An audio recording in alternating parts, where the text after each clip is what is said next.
Healthcare reform, very interesting topic. I gave it this title for a specific reason, because it does have an impact on everybody that's within this room and everybody throughout the entire area.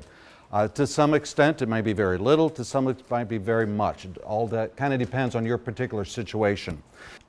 Let's get started. A little bit about myself so you know who I am, so have a little feel for it. I've been in the insurance industry about 28 years. During that time, about half that time, I've been on the insurance carrier side. I headed up sales for Blue Cross, Blue Shield, as well as Lincoln National, as well as MetLife for a while. Then I've also switched over to the brokerage side, head of the group operations for Daniel & Henry, which is a large insurance agency here in St. Louis. And about 8 years ago, I started my own insurance agency called Stream Benefits Group. Stream Benefits Group works with small and mid-sized businesses as well as the self-employed, helping them with health, life, dental, disability type of programs. Okay. Now, recently, and I put this up here for a specific reason, I have become a certified PPA-CA professional, healthcare reform specialist, if you will. There are many regulations that are still ongoing with this process. A lot of things every single day that are coming out as the Department of HHS goes through, makes some changes, makes some adjustments to the law, and it will have a bearing on everybody. So let's get started a little bit with the program. The healthcare reform law was signed March 23rd, 2010 by the President Barack Obama. Now, quick show of hands. Who knows what these four things have in common? It's all the same thing. Patient Protection Affordability Care Act, Obamacare, healthcare reform, and ACA. So you may hear this called one of these things throughout. It's funny because I've had a number of people who have told me, hey Scott, I'm really kind of excited about what healthcare reform is going to do for myself and my business, but I really don't like Obamacare. Well, I'll tell you what, it's the same thing, it just goes by different names. So let's talk about some of the key components. Now, I threw that up there that it came into play March 23rd of 2010 for a reason. It's been in place now for 3 years. The law has been in place for about 3 years, and there's been many key components of the law that have already been implemented, and I want to talk a little bit about that. First off, the extension of the coverage for individuals up to age 26. Now, in the state of Missouri, we already had that in a lot of places where it's up through 25, and in some cases, some of the insurance carriers had put coverage up to age 26. But this law basically said if you, the insurance carrier, offer health insurance, you have to cover individuals up through age 26 as a dependent with an individual. All right? Another thing is elimination of lifetime limits. Some of you have seen health insurance programs in the past that had a lifetime maximum of $1 million or $2.5 million. This law got rid of that. It is now unlimited.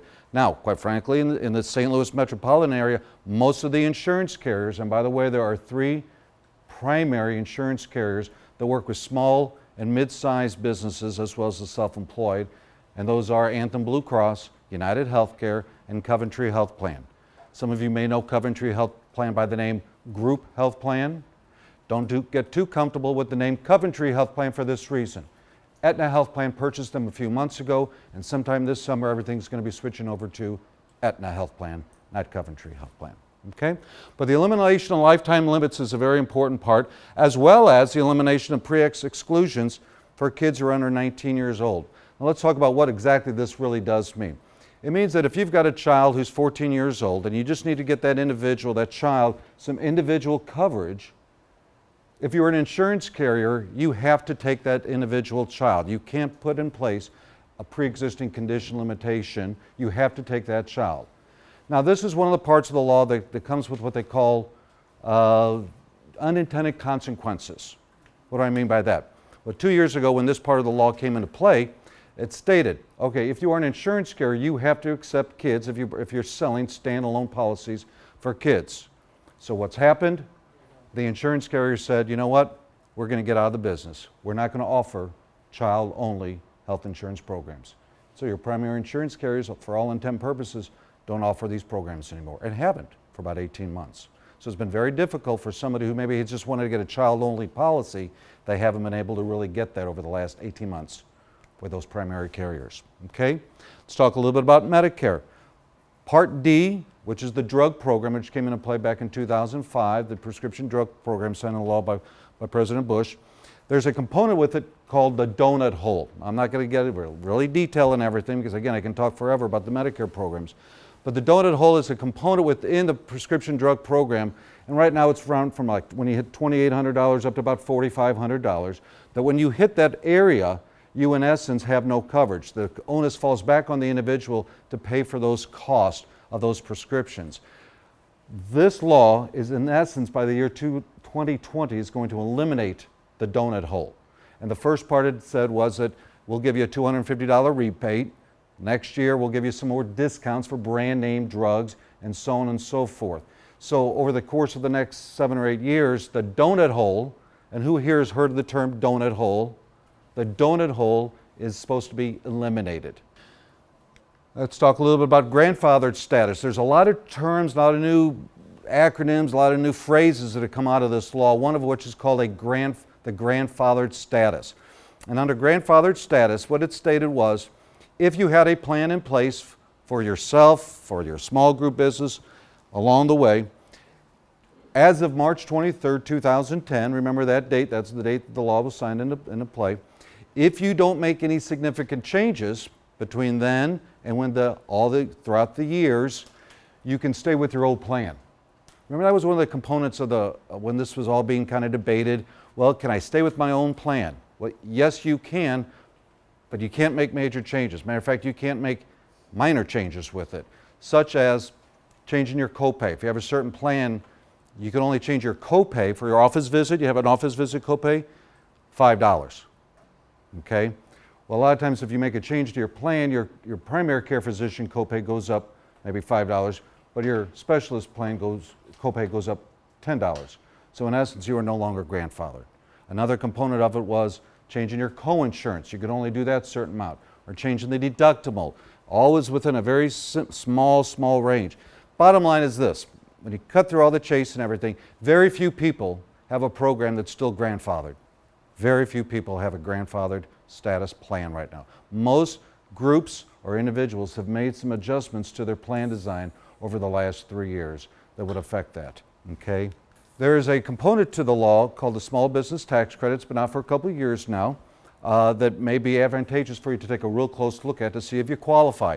Some businesses do, some businesses don't. Some businesses do not. Some of the key components of it, you have to have an average salary of your employees of about $25,000. You have to have a certain portion of the premium that you're paying toward it. Again, bottom line is this. Very few small businesses actually got a tax credit under this law. Because one of the other key components is, well, you can take the tax credit, but then you can't take the deduction. And a lot of businesses say, well, it's better off for me to take a deduction than it is a tax credit. What my recommendation to you is this. If you're not too sure if the small business tax credit would be a fit for you and your business, you definitely want to check with either the insurance broker or with your CPA, with your accountant, okay?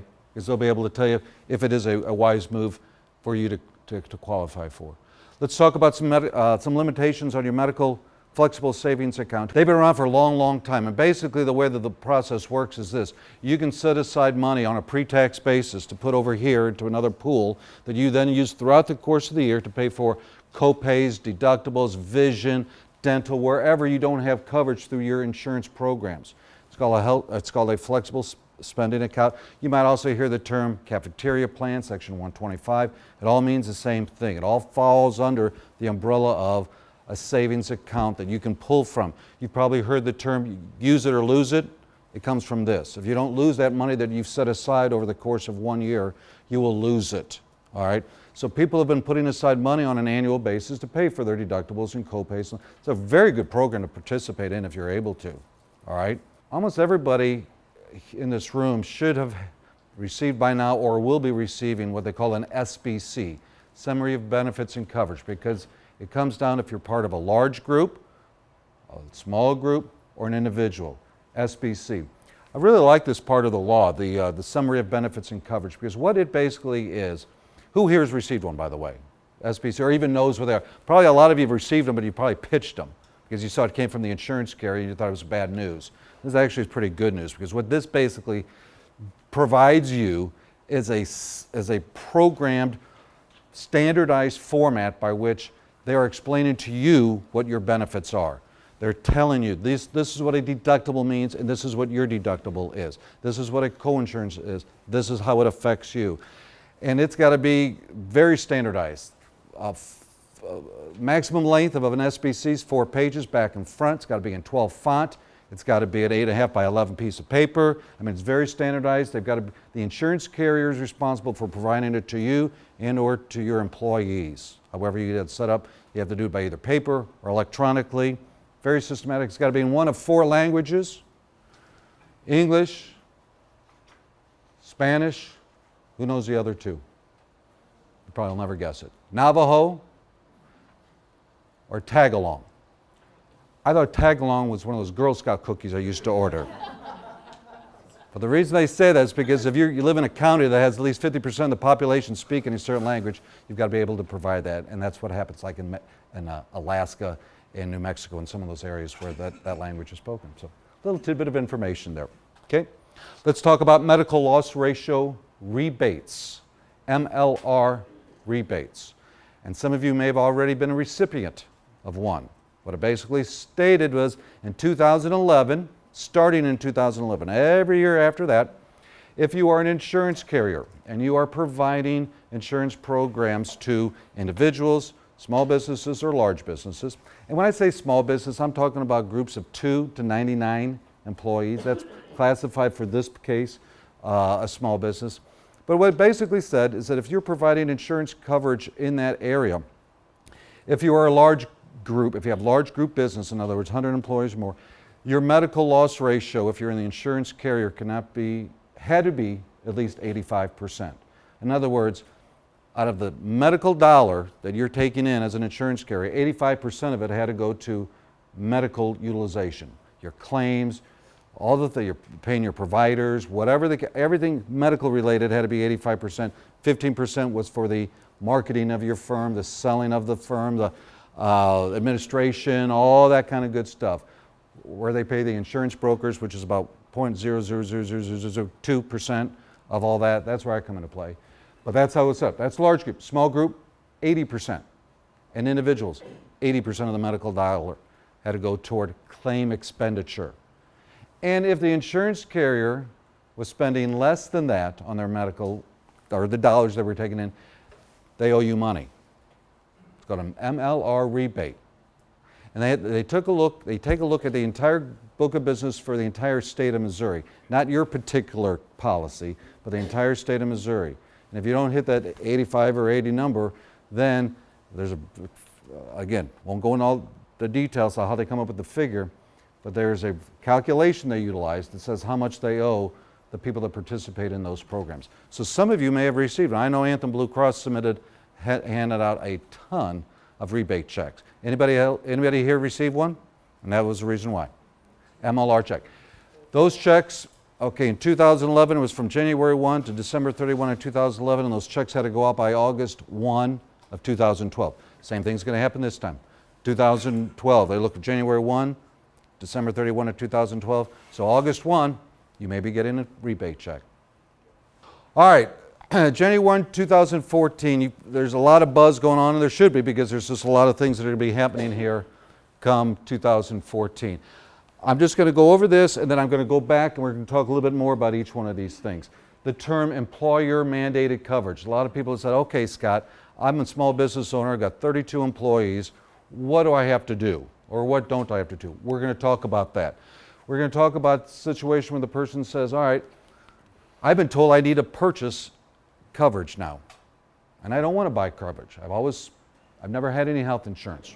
Now you're telling me I have to buy coverage. Yes, you do. We're going to talk a little bit about that. We're also going to talk about exchanges. Who here has heard that word exchanges so far? Also goes by the name of marketplaces. An exchange is nothing more than another vehicle by which you can purchase health insurance. Rating restrictions and pre-ex conditions. We're going to talk a little bit more about that. There's a way in which an insurance carrier can underwrite a person or a group is changing drastically come January 1. Pre-ex conditions for adults will be changing. Essential health benefits. If you are an individual or a small business owner, you will have to have certain essential health benefits to your program that you don't have right now. We'll also talk about metal plans. And that literally is what they are called, metal plans. We're going to talk about the 4 of them. And we're going to talk about how we're going to pay for this. All right? So let's talk about group size, because that's where really this whole thing comes into play. When somebody says, okay, Scott, I've got 32 employees, what do I have to do? Well, a lot of this is based upon how big is the group? How big is your employer group? All right? And that will determine whether or not you're mandated to offer the coverage. The key number here is 50. Now, it's not 50 full-time employees, it's 50 full-time employee equivalents. And this is very important, because I might have 10 full-time employees, but I've got 62 part-time employees as well. Do I fit in? Where do I fall? Do I fall large group or small group? Am I better off to be large group or small group? Where there's a lot of things you don't have to do if you're considered large group for this component. Essential health benefits, metal plans, some things you don't have to do. But if you're a small group, you do have to do. And vice versa. We'll talk a little bit about that. So let's talk just real briefly about that 50 number again. Say I've got 25 full-time employees, they're working 40 hours a week. 40 hours is what they consider full-time employee. That's what you do. The new ruling is going to say if somebody works 30 hours or more a week, that's considered full-time, and they need to have coverage. But then I've got another 50 employees that are working, let's say, 25 hours a week. The calculation is such that when you divide all that up by 30 hours, when you add it all up, divide by 30, you've got more than 50 full-time employee equivalents. And so that'll determine whether or not you fall into a large group and what you have to abide by, and a small group. If you have more than 50 full-time equivalent employees, you will have to provide coverage. And you'll have to do 2 things. Number 1, you'll have to make that coverage available to everybody. That's called the mandated. You have to provide coverage if you have more of that. And if you don't, you'll get penalized. The other part of it is you have to make that coverage affordable. And if you don't, you'll get penalized. Now, what's affordable? Affordable is if an employee, if you take a look at their annual income, and 9.5% of that is the key number. Yep, 9.5% is the key number. If I'm an employee and I make and you take my annual salary, 9.5% of that. If I am spending more than 9.5% of my annual salary on my portion of the health insurance premium, it's not affordable. And the employer can get in trouble via penalty. Let's say I'm just an individual, I just want to go out and purchase health insurance. There's 3 main ways in which you can continue to purchase coverage. Same thing you're doing right now. If you're getting it through your employer, you can do that. You can obtain coverage through the individual market. Some of you are already doing that. You just go out and you just purchase it yourself. You utilize an insurance broker. Or you can go through what they call the individual market exchange. And we'll talk a little bit about what an exchange is. And the third thing is you can go uninsured. Just say the heck with it. I'm not going to purchase health insurance. You can't tell me what to do. And if you don't, well, that's fine. But you're going to pay a penalty. In 2014, that penalty is either 1% of your taxable income or $95, whichever is greater. Now, some people might think, well, $95 sure isn't a strong incentive to buy coverage. Well, and it might not be. A year from now, that goes to $325, and in 2016, that number is $695. So early on, there really isn't too big of an incentive to go out and purchase coverage, quite frankly. But it's there, all right? Now, what about the people that are exempt? And who's exempt? Well, there's a lot of people that are exempt from this law, from purchasing individual coverage. If you're a religious objector, can't tell me what to do, it's against my religion, I'm not going to buy it. Illegal aliens, they're exempt. If you're in prison, you're exempt. Indian tribes, exempt. If your income that you make is too low, you can be exempt. Of course, those are the individuals that then should fall into the Medicaid world. Okay? If you've gone more, or if you've gone less than 3 months of coverage, let's say you've gone from one job to another job and you've got a few months there where you don't have coverage, you're exempt from purchasing coverage. The sense in this, the reason for me bringing this up is this. There's going to be a lot of people that are exempt from this law. Early numbers that we're seeing is somewhere between 10 to 20 million will not be covered with this law because of some of these exemptions. Let's say you're a small business owner. Again, small business might be somebody who's got 5 employees up to 21 employees, somewhere in that range. You can continue to offer an insured plan just like you're doing right now. You can also purchase coverage through what they call a shop exchange, which is nothing more than a small business health insurance option exchange for small businesses. You can offer a self-funded plan. Haven't really talked about this, but there's 2 different ways in which you can finance your health insurance. One is through fully insured, where the insurance carrier takes 100% of the risk. The other one is a self-insured program, whereby you, the individual, take some risk, or you, the business owner, takes some risk, with some caveats that are built in there. Usually, good rule of thumb, if you had more than 100 employees, you probably were in some type of a self-insured program because you had a little bit more money, you had some give and take in the field. Under 100 employees, trust me, your plan has been a fully insured product. And I bring that up for this reason. If you're fully insured, you fall under this program, the healthcare reform law. If you're self-insured, it doesn't apply to you. So if I can get an insurance company that gives a self-insured program and up for my 15 employees, would that be something that might be advantageous for me? I don't know. We don't know yet. But insurance carriers are looking at offering a self-insured program down to 10 employees. Now here's another option you have. Stop offering coverage. If I've got 22 employees and I don't want to offer coverage anymore, stop. Don't have to. There's no penalties, no fine. You don't have to offer coverage. Now, let's talk about that. Because I maintain, and I've been in this industry for, like you saw, 28 years, I maintain that one of the main reasons why an employer provides insurance or benefits to their employees is they want to attract and retain good employees, as well as moral, ethical issues, as well as, hey, that's what my competitor's doing. I have to do something to kind of be at the same even keel, if you will, to provide a nice program. So I'm not too sure how many employers would just say, I'm not offering coverage anymore to my employees. It could happen though. It could happen. I'll just skim over the large business portion since we don't really have that. But again, you need to offer health insurance that is affordable. You need to offer some coverage that does not meet the minimum requires and pay an employer penalty. In other words, if you're not doing what you're supposed to be doing, this is where you get in trouble. And the last thing is, you too can also stop offering coverage, but then you're going to pay a penalty. Because again, if you're not offering coverage, you've got more than 50 employees, they're going to pay a penalty. The key thing is the key thing there is this: the penalty only applies if you've got more than 50 employees. Okay? All right, let's talk a little bit about exchanges. Again, exchanges is nothing more than another distribution model of getting health insurance. Just like right now, you got a model right now, or you go to Anthem or this is exchange. It's just another way to purchase some insurance coverage. Okay? It's also called a marketplace.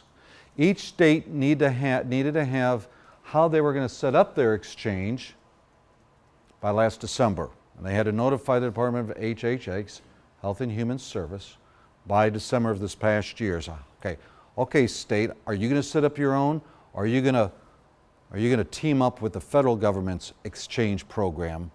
And the state of Missouri, they said we'll utilize the federal program. About 25 other states said the same thing. About 14 states are out on their own doing their own little exchange, and then the rest of the states in some type of a hybrid between a state and a federal run exchange. Open enrollment begins October 1, 2013.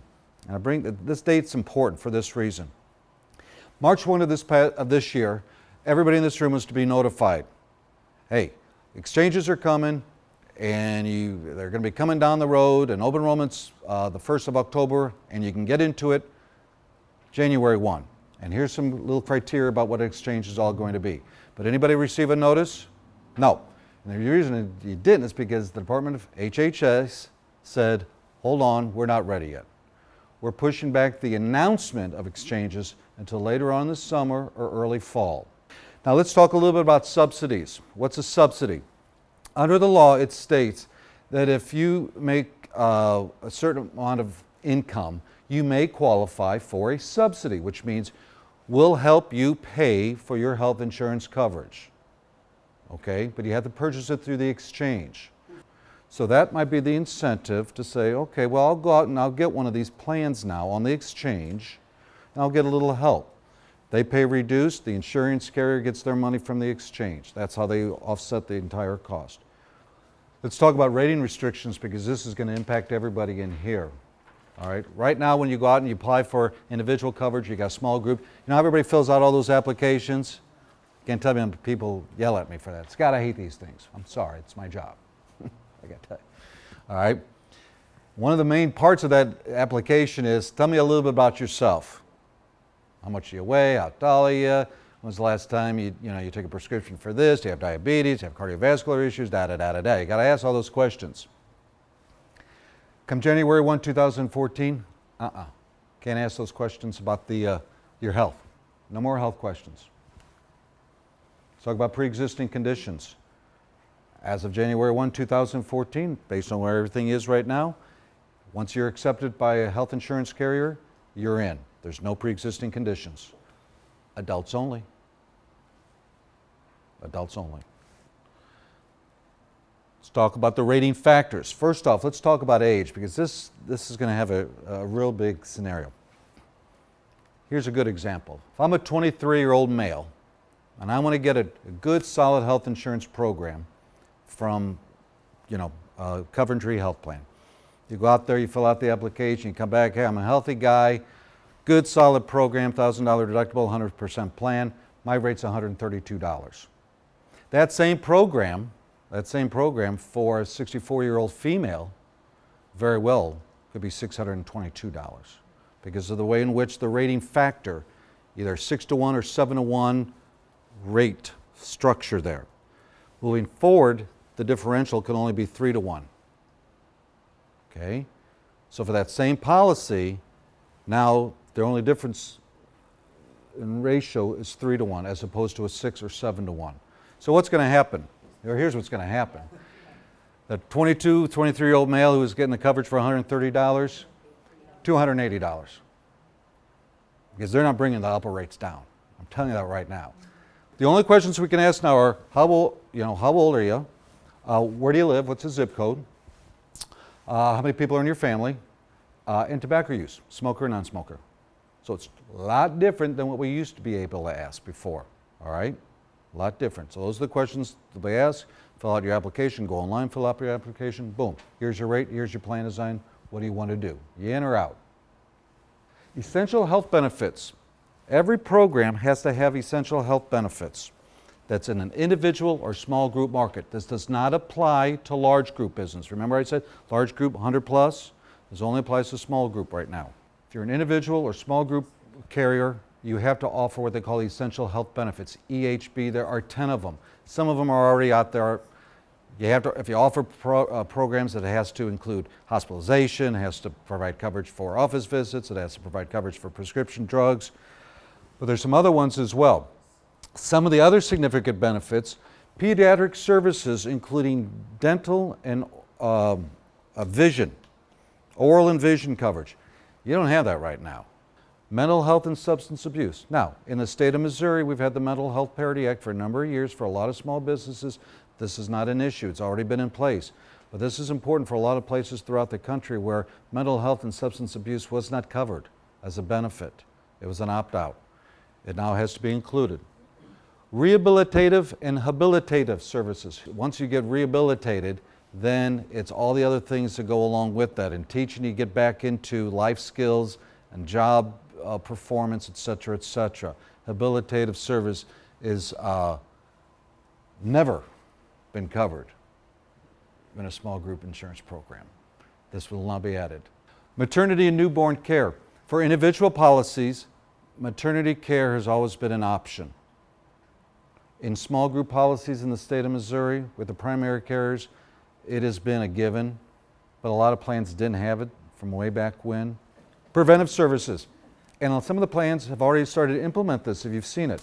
A lot of things such as mammographies, colonoscopies, just your basic preventive programs, pap smears, things of that nature that are covered 100% before you even reach your deductible or your office visit. So preventive services are now going to be covered at 100%. Metal plans. If you're an individual or small business owner, you'll now start seeing things what they call metal plans. And they literally are metals. Platinum, gold, silver, and bronze. You see the percentages underneath that? What that means, that's an actuarial value. That means if I have a platinum program and I'm an insurance carrier, it's got to pay 90% of all the medical expenses. You add in the deductible, the co-insurance, the office visits, the preventive care, the prescription drug card, all those co-pays, and does it from an actuarial value pay for 90% of medical cost. Now, when the law first was passed, it literally gave those four percentages. Since then, there's been some regulations that have actually, it's 2% plus or minus. So it's going to be 88 to 92%. This is huge. That means a lot of you in this room are going to have to change plans. Because if you're not in one of these four coverages, let's say you've got a plan right now that's at 85% of coverage, you're going to have to change. Again, you've got to get within a certain percentage of one of these plans. The other thing, deductibles.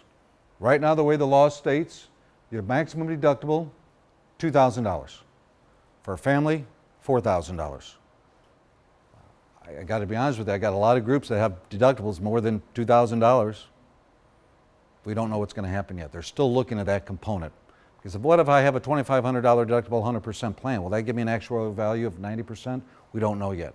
Will HHS allow a deductible of $2,500? How about those that are in a health savings account?